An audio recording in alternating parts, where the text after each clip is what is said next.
Here we are at my dad's house, and Loki is just fitting right in.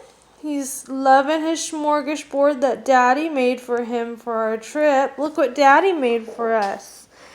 Look, he's eating his fresh fruit. He's got his fresh veggies. He's got his fresh legumes. Oh, and we have a kitty right here that we have to make sure that we don't let get near our baby. Okay.